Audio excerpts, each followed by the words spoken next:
Bueno, pues muy buenos días. Pues vamos a continuar con otra mesa distinta a las anteriores, pero es una mesa excelente que tiene 4 referencias importantísimas de la numismática española. Público, privado, numismática, creación científica, solo academia, solo museos, particulares. ¿Cómo funciona esto? ¿Cómo se relacionan las instituciones? Porque es verdad que, y cada vez que viene más adelante el tiempo, cualquier ciencia tiene que evolucionar relacionándose y tomando elementos de las otras. Claro, yo tengo aquí a cuatro grandes autoridades. Primero, estamos hablando de personas que han dedicado una trayectoria profesional enorme a la numismática, ¿no? Es decir, Martín Almagro ocupa uno de los cargos, realeza aparte, más antiguos que existen en España, que es el académico anticuario. Es decir, que esto, desde que existe Real Academia de la Historia, se crea ese cargo, y si uno ve la alineación de quienes lo han formado, pues se va a encontrar grandes numismáticos en el camino, las cosas como son, ¿verdad? Es impresionante la relación de quienes han ejercido con anterioridad este cargo, que es perpetuo. Tengo conmigo también a 2 profesores que lamentablemente se jubilan, y con esto quiero decir que han dedicado una trayectoria enorme, descomunal, a la numismática desde la academia, ¿no? Tengo a Pere Pau Ripollés y tengo también a Alberto Canto, y tengo también al junior, ¿verdad?, en este proceso, pero desde luego que también tiene una trayectoria muy significativa en materia numismática, como es José María de Francisco.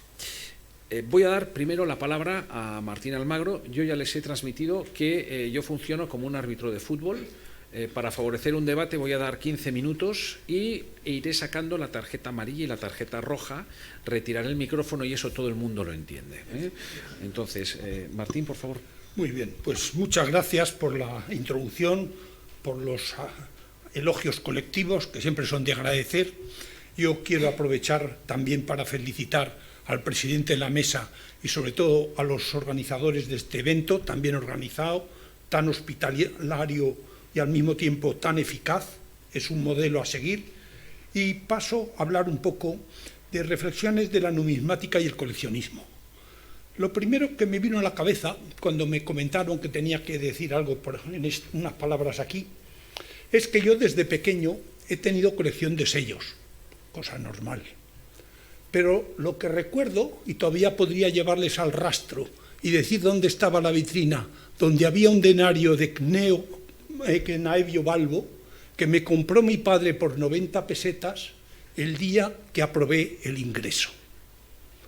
Es decir, eso era fomentar el coleccionismo. Mi padre era una mala persona. Y lo digo porque años después, cuando mi padre estaba estudiando el tesoro de Valeria y manejaba el Sydenham, pues yo aproveché y aprendí a manejar el Sydenham para clasificar mi moneda. No sé si me entienden. Coleccionismo, desarrollo intelectual, están mucho más profundamente unidos que eso que se dice coleccionismo de ricos, especulación y que no sé qué, que también lo es y también es muy honroso. Y yo creo que en estos tiempos de confusión, abundantes en la historia de la humanidad, lo que es importante es tener claras las ideas de qué es lo que es correcto y qué es lo que no es correcto. ¿Qué es coleccionar?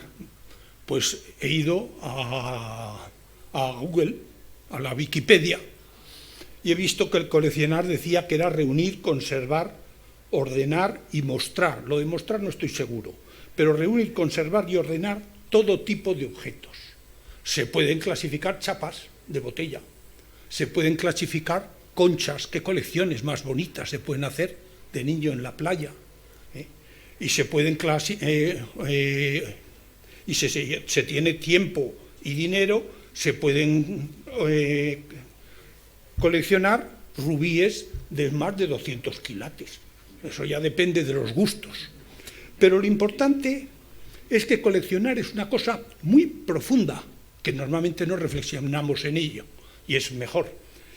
Es la clave de la memoria selectiva que adquiere el hombre hace unos 250.000 años y que ha sido el inicio del proceso de racionalización, al distinguir causa-defecto. Al ver lo que se repite y lo que se repite produce la misma causa y lo que no se repite y es excepcional. Y gracias a eso hemos dejado de vivir en los árboles y hemos pasado a tener la capacidad de llegar hasta la Luna y conocer el universo. No es ni más ni menos, aunque normalmente en la vida diaria, claro, no vamos pensando en esas cosas. Y por eso es una cosa tan profunda que se ha realizado en todas las sociedades humanas y en todos los tiempos. Aquí les pongo yo algunas piezas que salen en cuevas paleolíticas solo de la Dordoña, bueno, y alguna más que he puesto por ahí. Pues los cristales de cuarzo pues llamaban la atención, las conchas llamaban la atención, los trozos de ámbar llamaban la atención y algunas otras piedras significativas que han sido coleccionadas, recolectadas y clasificadas por nuestros antecesores paleolíticos. No creo que estuvieran especulando, porque en aquel tiempo no había especulación. Pero también de esa forma de recoger lo que te llama la atención, también ha ocurrido desde la antigüedad.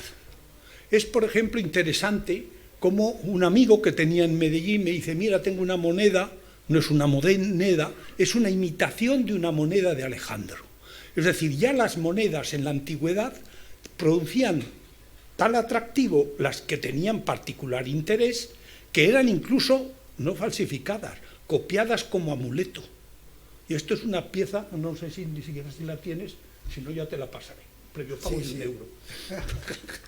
Y eso quiere decir que estamos desarrollando el inicio del coleccionismo, que no es una cosa solo de príncipes, es una cosa de príncipes intelectuales, es decir, de la gente que desarrolla su mentalidad para tener una concepción más clara de lo que es la humanidad.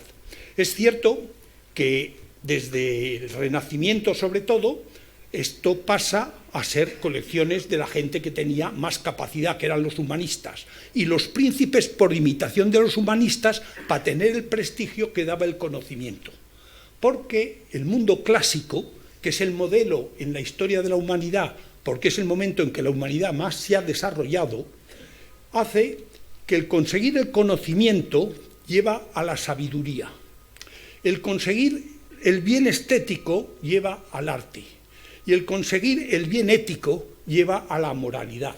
No es que ellos fueran perfectos, pero tenían claro que ese era el camino. Y por eso en ningún proceso de la historia de la humanidad ha habido tal avance en todos esos campos, que es la creación de la cultura. Y por eso decimos que la base de la cultura universal es el arte, es el mundo clásico, incluido la democracia, con todos sus defectos, pero como avance significativo respecto a los demás. Y ahí sale entonces la idea de recoger y coleccionar las cosas de ese mundo para tenerlo más directo. ¿Y qué es lo primero que se colecciona? Las monedas y los epígrafes.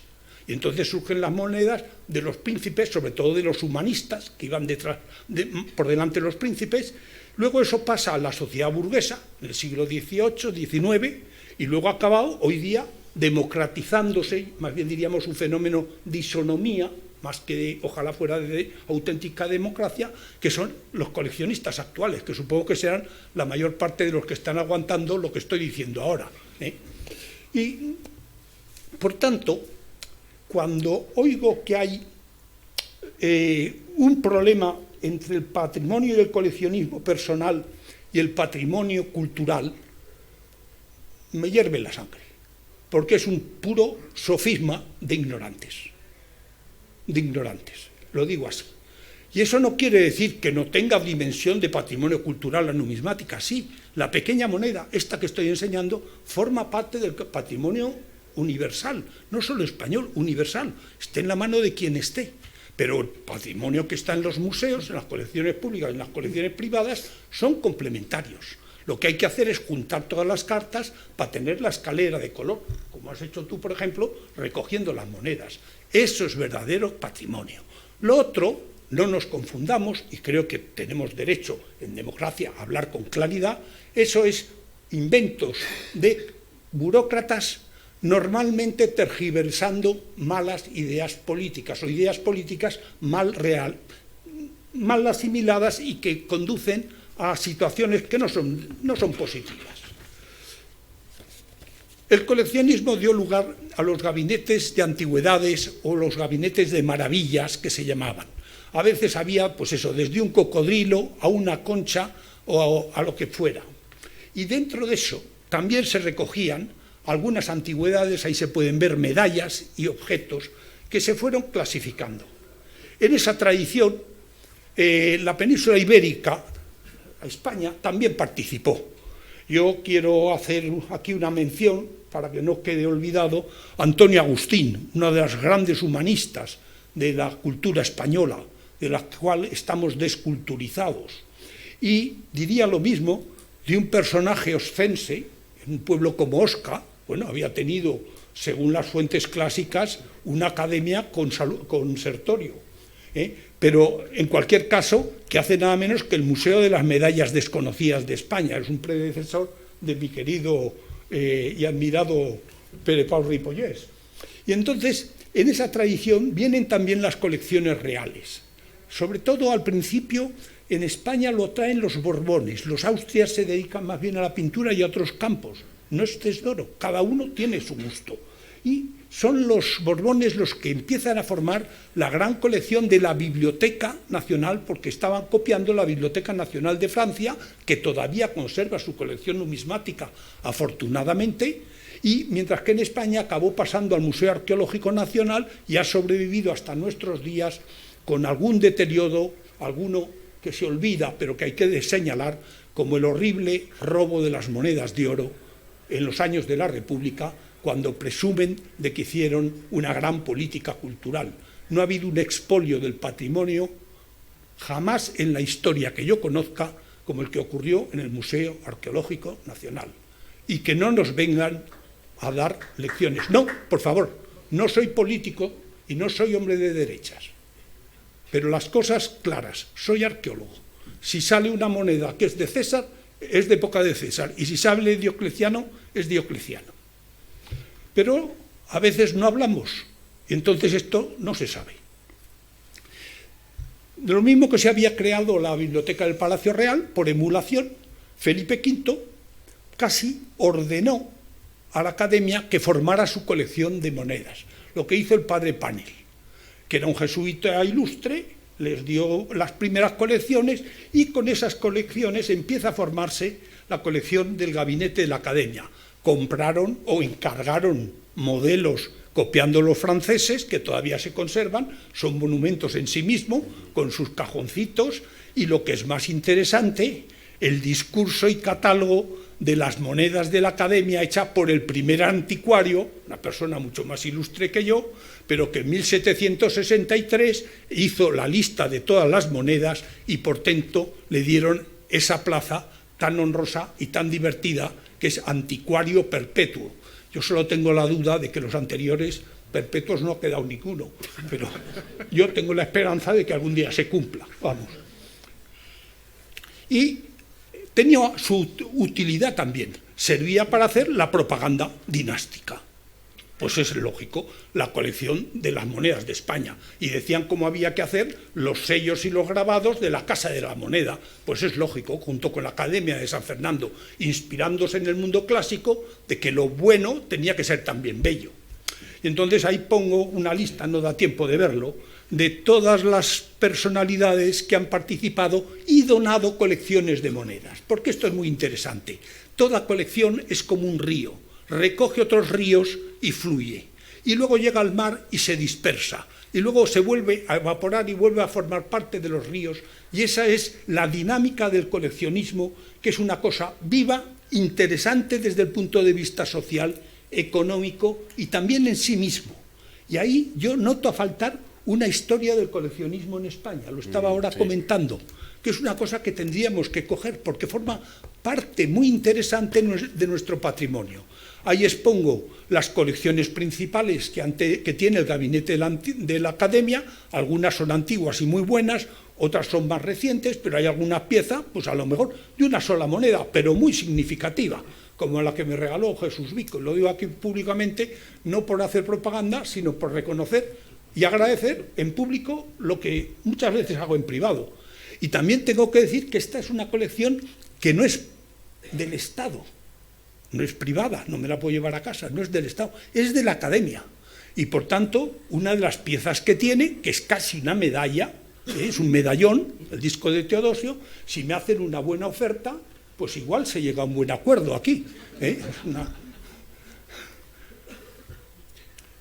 Pero la composición del monetario es muy variado, simplemente para que lo comprendan, como todos estos monetarios, no es tan rico como el Arqueológico Nacional, mucho menos la Biblioteca de París, etcétera, pero tiene un gran interés histórico en sí mismo y en las piezas que tiene. Y tiene piezas significativas, como el tesoro, por ejemplo, de Quintana Redonda, con el casco celtibérico que apareció con las monedas, no tenemos las ánforas que estaban llenas de esas monedas, pero quiero decir que tiene un contexto que los coleccionistas, cuando llega la ocasión, también tienen que guardar, porque la procedencia de una pieza, el contexto de una pieza, es muchas veces más importante que la pieza misma, y eso poco a poco se enriquece en las bases que estáis haciendo, que tienen un interés tan enorme, que es un salto adelante, casi, yo diría, para los que somos viejos, de ciencia ficción, para poder trabajar la numismática. 2 minutitos. Vale, 2 minutos, pues faena de alivio.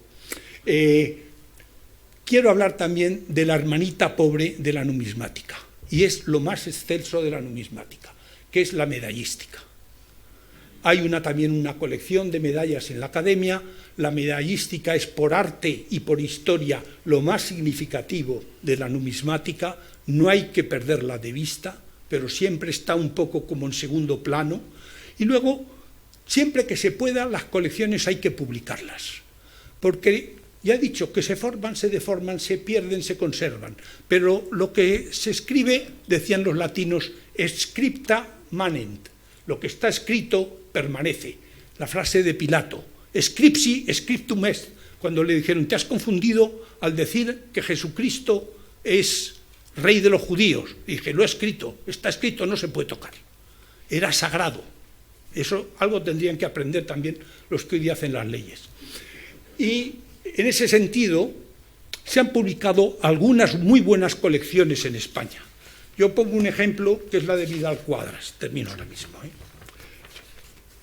Pero también ha habido colecciones, y hablo de las que yo más conozco, como por ejemplo la de Codera, la de Zobel, la de Vives, la colección Cervera, que pasó a la Hispanic Society, luego se ha privatizado y se ha vendido. Yo no estoy del todo de acuerdo con este hecho, pero ha ocurrido, forma parte del coleccionismo. La colección Gómez Moreno, y en tiempos recientes la colección Cores, la colección Tonegawa, recientemente la Segarra, que creo que ha estado estos días en subasta, y eso es lo más interesante del coleccionismo. Es además dinámico. Cada uno lo forma con su personalidad, que es su cultura, su gusto, su arte, las circunstancias. Y esas circunstancias cambian con la vida, y pretender fijarlo es no saber que la vida es un continuo fluir. Pero como ya he filosofado bastante y me han llamado la atención, ya quiero terminar deseando mis mejores augurios a todos los que me oyen, coleccionistas y no, pero sobre todo a los coleccionistas, para que disfruten un elemento humanístico y también económico tan interesante. Y felicitar a todos por este evento numismático Madrid 24, que ha sido un éxito, y ya de paso, y por el mismo precio, desearles que lo que hagan la visita a Segovia lo pasen muy bien, coman muy buen cochinillo y los extranjeros guarden un buen recuerdo de la hospitalidad de estas tierras. Muchas gracias.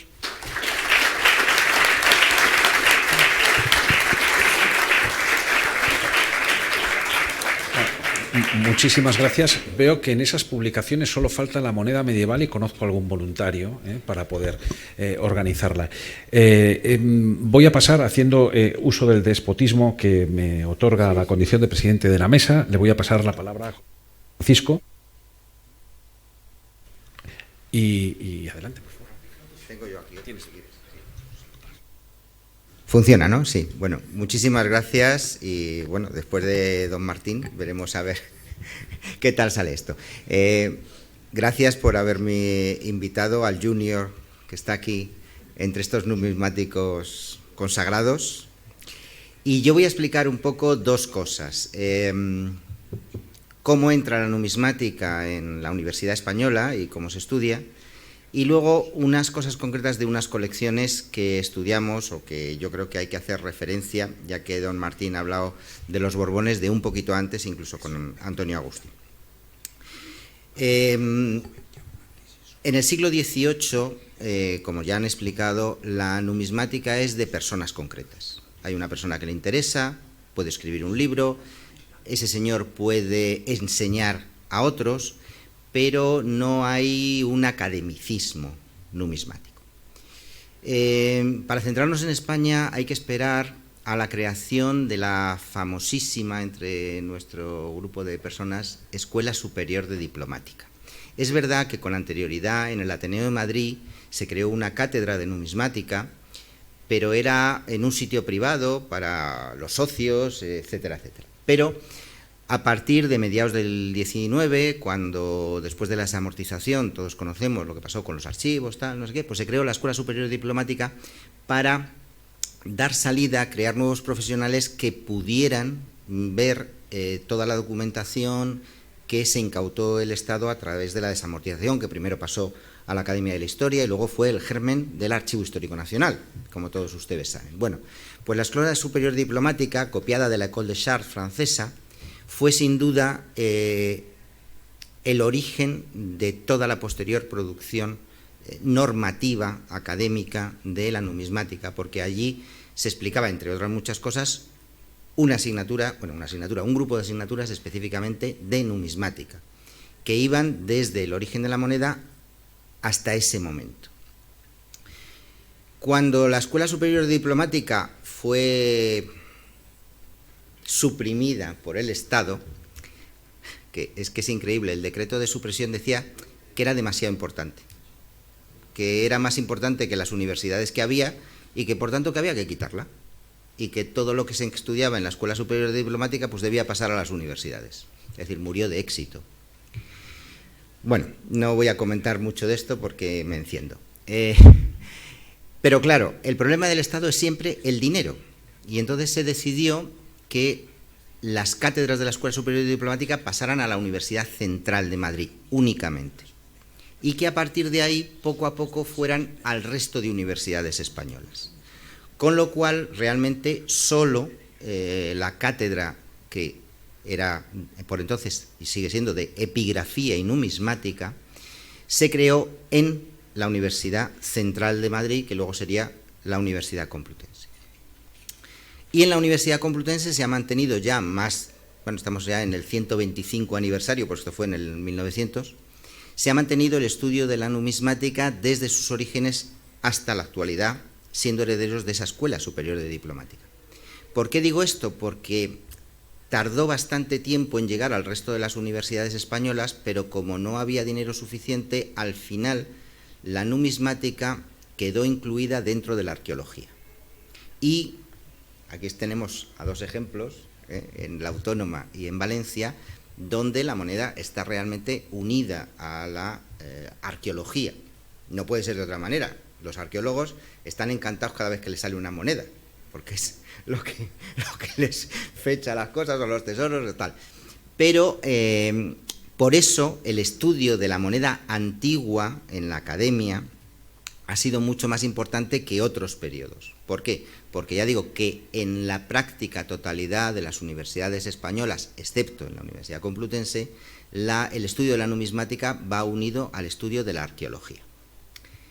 Por tanto, los medievales pues siempre hemos tenido pues un poquito menos de atención en la gran bibliografía numismática que tenemos, ¿eh? Pero para eso está la Complutense, que se mantuvo con medieval, moderna, contemporánea, hasta el euro, estudiamos. Por tanto, estamos muy contentos de ello. La Escuela Superior Diplomática tuvo un gran monetario para hacer las prácticas. Ese gran monetario pasó con su último director, Juan de Dios de la Rada y Delgado, al Museo Arqueológico Nacional, y por tanto se decía así: clases alternas de lunes y miércoles se dan en el Museo Arqueológico. ¿Por qué? Porque los de la Complutense, de la Universidad Central en aquella época, iban al Museo Arqueológico a estudiar las monedas in situ. Bueno, esto es un poco cómo llegó la numismática académica a la Universidad Española y por qué está como está.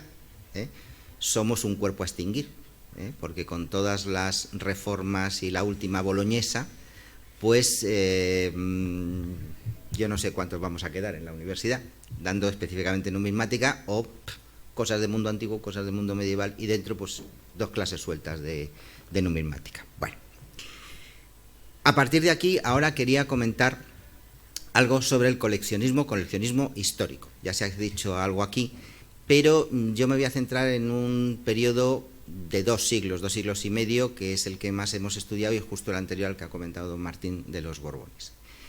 Hay un texto precioso de Petrarca que dice: paso los días intentando escudriñar los letreros, como se llamaba en aquella época, los letreros y las imágenes de mi colección de monedas.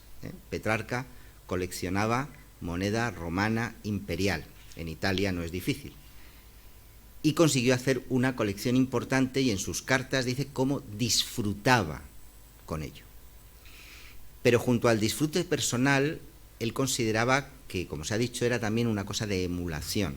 Recuerden ustedes, en el siglo XIV, en el siglo XV, la lucha entre güelfos y gibelinos en Italia, los partidarios de los emperadores y los partidarios de los papas. Pues Petrarca era de los partidarios del emperador, y entonces cuando el Carlos IV de Luxemburgo vino a Italia, tuvo una entrevista con Petrarca y le regaló su colección de moneda, diciéndole: aquí tienes a tus antecesores en el Sacro Imperio Romano Germánico, y es a los que tienes que emular.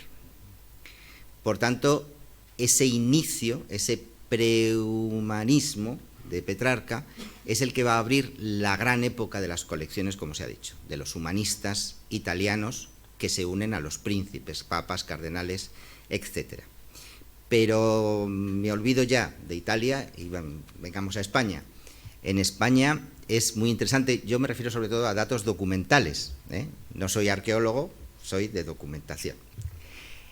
Tenemos, por ejemplo, la compra de una moneda de colección en el siglo XIV. Carlos II de Navarra regala a su hijo, el futuro Carlos III, una dobla de 10 doblas, que todos conocerán del MAN, a su hijo. Y la compra no como una moneda circulante, sino como una moneda de colección, para que la tenga en su colección. Ahí ya lo vemos, estamos en el siglo XIV. Desde entonces, todos los reyes van a tener algún tipo de colección. Medio español, medio italiano, Alfonso V. Alfonso V, ya, pues voy a terminar rápido. Alfonso V tiene un gran monetario que de Nápoles pasa a España con la unión de las coronas. Vean ustedes, porque es muy interesante, lo que hay en la Cámara de los Reyes Católicos cuando muere cada uno de ellos, 1504 y 1516. Yo lo tengo publicado. ¿Qué tenía en la Cámara de la Reina? Pues monedas, medallas, y piezas específicas. Algunas tan divertidas que hace el inventario como de Jerónimo, rey de Zaragoza. Es Jerón de Siracusa, porque además, cuando describen la moneda, es esa. Tienen los grandes monedones de Juan II y de Enrique IV, hoy en la Biblioteca Nacional de Francia, por azares del destino. Y Fernando el Católico, lo mismo.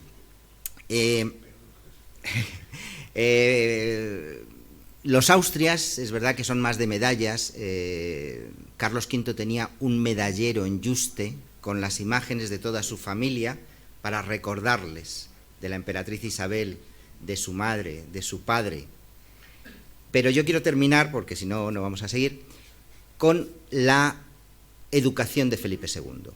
A Felipe II le educa en historia un obispo italiano, el obispo Filippo Arquinto. Y tenemos cómo le enseñaba. Y le enseñaba con monedas. Una moneda de Tito, una moneda de Vespasiano, para explicar quién fue Tito, quién fue Vespasiano, quién eran los buenos, quién eran los malos. Esa no la puso muy bien. Pero bueno, Todo eso terminó en el famoso medallero o monetario del Escorial, de los Austrias, fantástico, tocado poco por los Borbones, porque los Borbones hicieron poco en el Escorial, pero que también la francesada terminó con él y con muchas otras cosas. Ya termino retomando lo que ha dicho don Martín, de una persona excepcional, don Antonio Agustín, el obispo de Lérida, que hizo el diálogo de las medallas. Es una obra modernísima, porque no solo es esos diálogos que me gustaría coleccionar, ¿por qué es esto? Es muy socrático, te cuenta cosas, te dice qué tienes que mirar en la pieza, pero no solo eso, sino que al final te dice, y hay falsas, y cómo reconocer las falsas.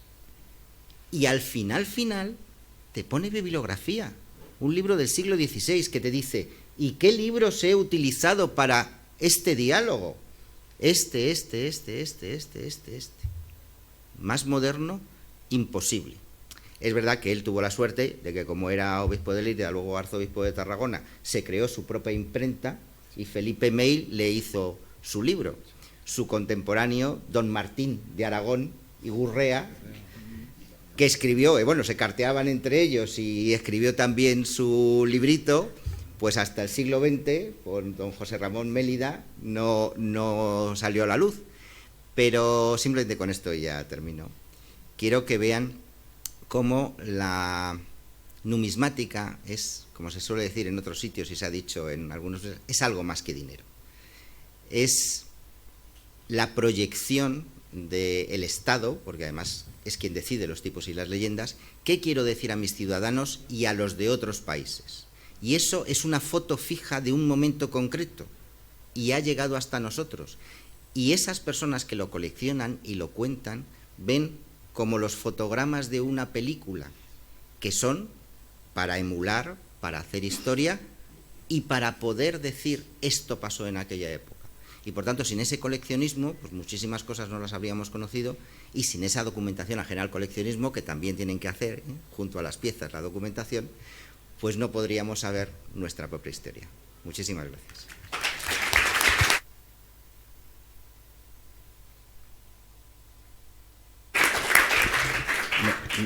Me permito añadir que, fíjense, desde 1587, que es cuando se publica los diálogos de las medallas en la edición de Tarragona, hasta en la actualidad, tengo que decir que conozco muy bien la bibliografía en italiano, en francés, en inglés, sobre numismática, pero créanme que la española es brillantísima, deliciosa, y que vale la pena tener una buena biblioteca, porque es realmente impresionante toda la ciencia que se ha creado en la materia.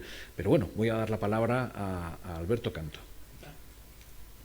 Muy bien, muchísimas gracias. Después de las dos primeras intervenciones y de este torrente de conocimiento, datos y fechas, yo me iba al bar tranquilamente, porque poco voy a poder añadir.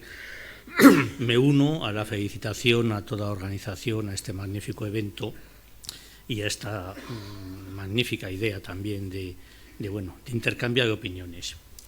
Yo voy a ser muy breve, voy a intentar ser muy breve, y sobre todo voy a hacer una reflexión de, digamos, los 42 años que llevo vinculado académicamente al mundo de la numismática. A mí, cuando me dijeron como alumno que el año que viene, el curso que viene, iba a tener que cursar numismática, dije, qué petardo, por Dios, ¿esto qué es? Joder, esto no hay quien lo aguante, ¿por qué ponen esto aquí? En fin, ese tipo de cosas. Un año después, como Saulo en el camino de Tarso, me había convertido, había dicho, esto es lo que me gusta, me voy a especializar, y ahí pues pasó lo que pasó. Sin embargo, es verdad que en aquellos años 70, por ejemplo, cuando yo fui a hacer mis prácticas a un museo nacional, en un gabinete de numismática, nos dejaron muy claro que el coleccionismo y el mundo del mercado tenían la piel de color rojo, cuernos, rabo, y no convenía mezclarse con ellos ni acercarse para nada. Jamás llegaríamos a ser nada en nuestro currículum académico si nos pasábamos, para hablar en un lenguaje más adecuado a los jóvenes, al lado oscuro de la fuerza, y evidentemente no debíamos tener tratos con ellos. Claro, uno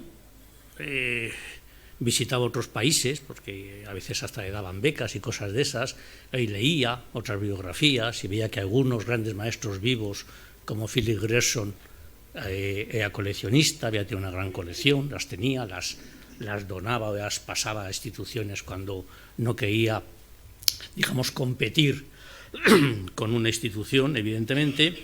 Y claro, yo notaba ciertas, que algo crujía, algo evidentemente no funcionaba muy bien.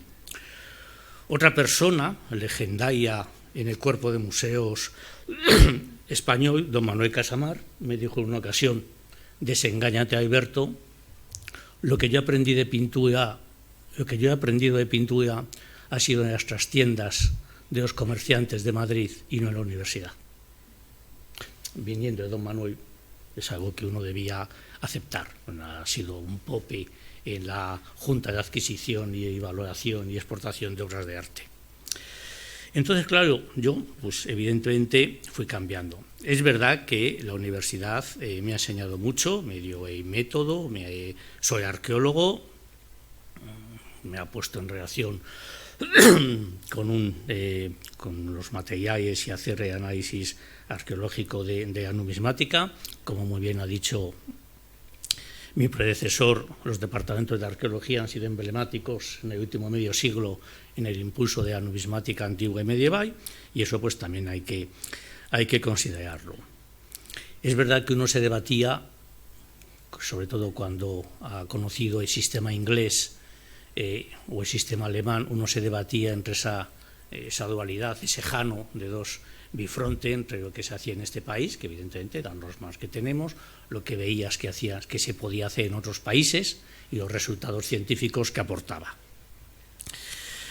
Y también es un magnífico momento para reconocer que la universidad me formó en muchas cosas, pero que debo decir en público que quizás donde yo más he aprendido ha sido con coleccionistas y en casas del comercio numismático. Lo que me han enseñado ellos es algo que jamás me enseñaría a la universidad, que jamás me pudo enseñar y mucho me temo que jamás enseñará. Y por lo tanto es de justicia reconocer en este foro que estamos hoy ese papel que ha desempeñado. En mi época era distinto. En los últimos 20 años mis alumnos, como los de otras facultades, pasan continuamente a hacer prácticas en empresas de numismática, se forman, aprenden, algunos trabajan, otros no, adquieren una formación mucho más amplia, mucho más completa, mucho más formada, por así decirlo, de lo que podían haber recibido solo en la universidad. La humildísima colección de monedas que tiene mi departamento de arqueología, que es unas 4 piececillas, en un 90% procede de donaciones de coleccionistas y de donaciones, generosas donaciones de empresas de numismática. Algo que mi universidad no puede hacer por limitación de fondos, pues lo hacían estas otras instituciones y personas. Por lo tanto, visto desde la distancia, digamos que es como si fuésemos un cuerpo humano, el torrente circulatorio son las monedas o puede ser la investigación, el coleccionismo es el sistema linfático. Tenemos que convivir, tenemos que vivir juntos, tenemos que aportar y colaborar en muchas cosas. No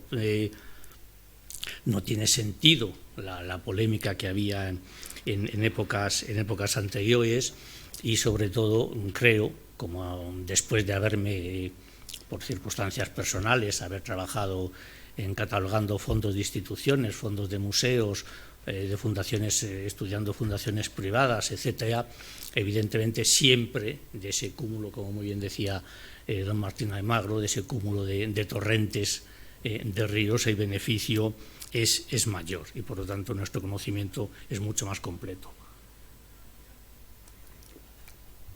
Debo también reconocer, por ejemplo, que en algunos casos la investigación que no podíamos hacer desde la universidad, porque los programas de investigación son cicateros, son rígidos, están limitados en el tiempo, pues se podían hacer gracias a acuerdos con empresas privadas que sistemáticamente financiaban a través de las fundaciones de mi universidad proyectos de investigación de análisis, tanto con instituciones como la Real Casa de la Moneda, como con empresas privadas, para hacer sistemáticas campañas de análisis de monedas, cosas que, insisto, no podíamos hacer tan fácilmente desde el modelo más rígido de investigación oficial.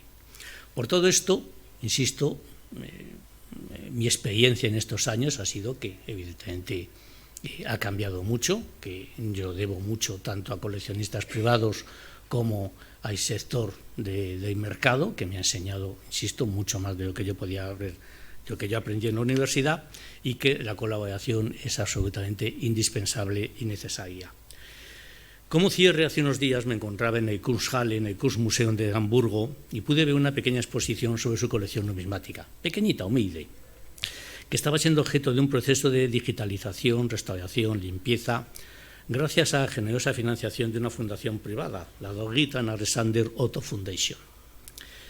En una de las partes había una entrevista al señor Alexander Otto, y cito más o menos textualmente traducido, y decía el presidente de la fundación: yo mismo tengo una conexión muy fuerte, muy personal con el tema de las monedas, las cuales yo empecé a coleccionar cuando era un niño interesado en la historia. Fin de la nota. Creo que 40 o 50 años después, Alexander Otto está devolviendo a la numismática y a los museos parte de la felicidad o de interés o de lo que coleccionar monedas le aportó en su momento. Evidentemente es Alemania, no somos Alemania, nuestros países de fundaciones, estas cosas no siempre ocurren, pero también es un ejemplo de que hay otras vías y hay otros mundos. Gracias.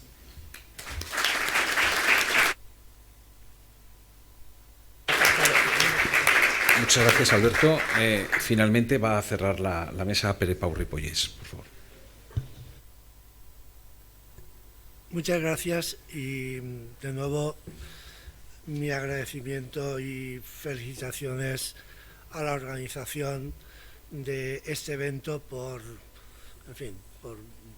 todo lo que supone de unión entre mundo académico, mundo coleccionista. Es decir, una iniciativa como esta realmente era esperable y necesaria. Hemos visto con los conferenciantes, digamos, que me han precedido, que han hecho una visión amplia del inicio del coleccionismo, la interacción entre eruditos, humanistas, gente que se ha interesado por la moneda. Yo tengo que decir en ese sentido que investigación y mercado, o investigación y coleccionismo mercado, conforman un binomio existente desde el inicio del coleccionismo del Renacimiento especialmente, cuando no solo humanistas, sino mayoritariamente los miembros de casas reales, nobles y eruditos comenzaron a coleccionar monedas. Es cierto que en esa época la vinculación mercado-investigación es un poco realmente difícil, porque muchas de esas colecciones se instan por parte de consejeros y realmente nobles, reyes, tienen un afán más de mostrar una erudición y digamos, quieren mostrar unas credenciales como personas instruidas. La investigación la llevarán otros, probablemente también con colecciones propias o con colecciones de terceros, que son los conservadores que han estado al cargo de eso. Pero como se ha hablado de ese tema, yo no voy a entrar en detalle en eso, sino simplemente decir que si hiciéramos un breve repaso de la evolución de la disciplina, de la numismática en general, y su consolidación, encontraríamos que investigación y mercado coleccionismo, da igual, han sido siempre interdependientes. Y digo la palabra interdependientes. A lo largo de estos 5 siglos que nos han precedido, detrás de cada obra importante, obra numismática importante, siempre ha habido vínculos directos con colecciones privadas, suyas, reales, o siempre ha habido una colección detrás que es la que ha dado pie a poder avanzar en ese sentido. Y por eso, para esta mesa redonda, más que razonar sobre cuestiones teóricas, he seleccionado 3 casos que van a mostrar esa interdependencia mutua, ese vínculo que es indeleble, es decir, está ahí y no, es imposible borrarlo. He elegido tres casos que vamos a ver. El primero tiene como protagonista a Sir George Francis Hill. George Francis Hill fue ayudante, assistant keeper del Departamento de Monedas y Medallas del Museo Británico entre el 93 y 1912. Fue keeper, es decir, director del departamento entre el 1912 y 1931 y director del Museo Británico entre 1931 y 1936. Quiero decir, es una persona, digamos, relevante, sin ninguna duda, un gran conocedor de la numismática, no solo de la península ibérica, sino de también el Mediterráneo oriental, porque escribió varios de los volúmenes del catálogo de monedas griegas del Museo Británico. Pues bien, Hill sabía que la colección Vidal, Cuadras y Ramón estaba en manos de un comerciante francés, Etienne Bourget. Y en 1928 le escribió preguntándole si quería vender el lote de moneda antigua al Museo Británico. Bourget le dijo que no quería venderla. No se sabe dónde fue a parar, porque... Sí, la vendió. Sí, la vendió. Pero quiero decir que no fue en bloque a ningún sitio. En esos momentos, 1928, Hill quería escribir un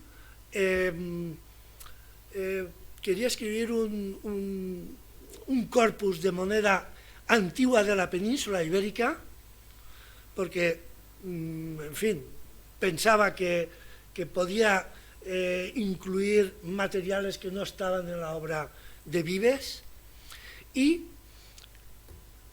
en ese caso, como quería escribir ese libro y demás, empezó a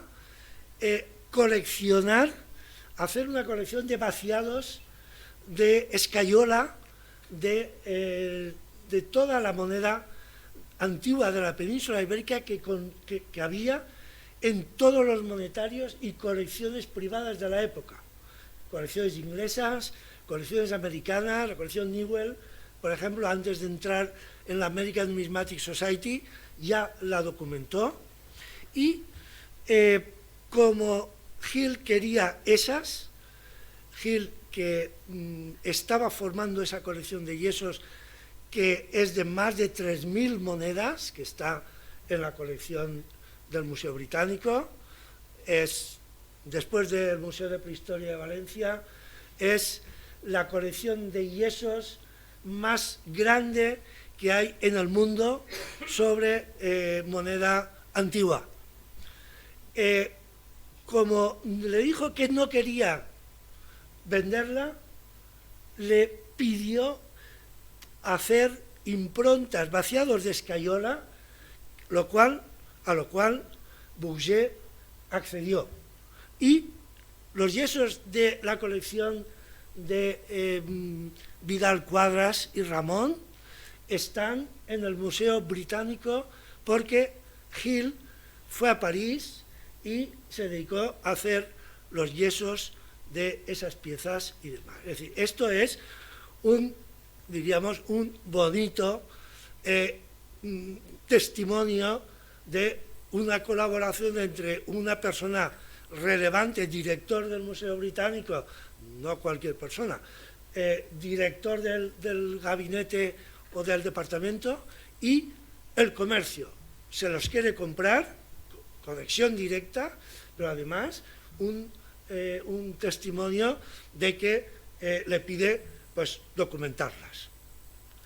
El segundo testimonio se enlaza o se entronca con el mundo digital. A partir del 2005 todo el mundo sabe que los catálogos de subasta y demás tienen una parte digital en Internet, y eso obliga de alguna manera a usar la fotografía digital, y cada vez las fotografías son cada vez más relevantes. En este caso, podemos decir que en la actualidad las ventas públicas canalizadas en formato digital se han convertido en una de las fuentes más importantes de abastecimiento de monedas en el mundo de la investigación numismática, y además se caracterizan por su facilidad de acceso. No hay que viajar, no hay que pedir audiencia a ningún museo para poder documentar, o no hay que pedir las imágenes, y además tienen un altísimo nivel de calidad fotográfica. Nunca las monedas se han visto como se están viendo en la actualidad. Ni tantas. ¿Perdón? Que ni tantas. Ni tantas. Bien, debemos recordar a todo esto es que, y eso lo he intentado mostrar en el catálogo MIP, cuando he explicado eso, es que la producción monetaria es una actividad que se ejecuta en serie, y que el número de piezas es un factor relevante a la hora de reconstruir las secuencias de acuñación. Por lo tanto, el mundo de las ventas es un mundo que el mundo de la investigación comparte y está ahí colaborando. ¿Por qué he puesto el volumen tercero, parte primera del Roman Provincial Coinage? Esta colección es la más monumental que se ha escrito, que se ha publicado en las últimas décadas del siglo XX y principios del siglo XXI hasta hoy. En una página elegida al azar de este libro podemos ver, ahí están los diseños, ahí hay 13 tipos de escritos del Roman Provincial Coinage. Pues de los 13 tipos, 6 están ilustrados, quiere decir, la mejor moneda que se ha obtenido de cada tipo monetario, la pieza identificativa, la ilustrada, estamos hablando de un libro impreso, no se puede ilustrar más que una, se elige la mejor. De los 13, 6 proceden de catálogos de subasta. Una, ahí veis, Gorny, Classical Numismatic Group, Kunker, Stax Bauer & Ponterio, Classical Numismatic Group y otra vez Classical Numismatic Group. Pero es que además hay un tipo, uno de ellos, que de las 11 monedas disponibles, conocidas, las 11 proceden de catálogos de subasta.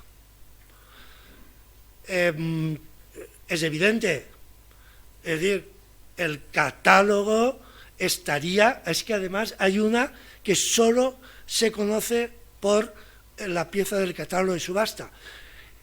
El catálogo Roman Provincial Coinage estaría incompleto si dijéramos, si no quisiéramos incluir las monedas que están en el mercado, las monedas que proporciona el mercado y que luego pasan a manos del coleccionismo. Y el tercer caso que quiero presentar, y que además también da una idea de qué papel desempeña cada uno de estos sectores, del sector colección, sector comercio, sector museos, lo proporciona la base de datos MIP. En MIP, monedaiberica.org, hay 106.933 monedas a día de hoy. De ese número, 74.814 proceden de subastas. Son monedas recortadas cuando los catálogos eran impresos y los comerciantes subastadores tenían la gentileza de mandármelos duplicados para que pudiera recortar por delante y por detrás y montar las fichas que habéis visto ahí en esos ficheros. Acabo enseguida. Ahí hay 74.000, de museos hay 23.000, de colecciones hay 8.900 y estos porcentajes, estas cantidades, tienen su reflejo en las piezas que en monedaiberica.org se han cogido como identificativas. Hay, de los más de 4.000 tipos que hay 2.500 que vienen de subastas, quiero decir, es la pieza más bonita que hay, la más completa y la que se elige para la columna de tipos. Dentro están todas, pero fuera. Museos, 1.400 y colecciones, 621. Termino diciendo simplemente que sin esa interacción, sin esa interdependencia mutua entre mercado, coleccionismo y investigación, sin el uso de esos materiales, los catálogos, estudios, cecas, emisiones, todos esos estudios estarían completamente incompletos. Por lo tanto, creo que estamos en estos momentos en una interdependencia, en un binomio de interdependencia fructífero, a pesar de que en algunos momentos y en algunos sectores existan reticencias e incomprensiones, como hemos oído aquí. Y por mi parte es todo. Muchas gracias.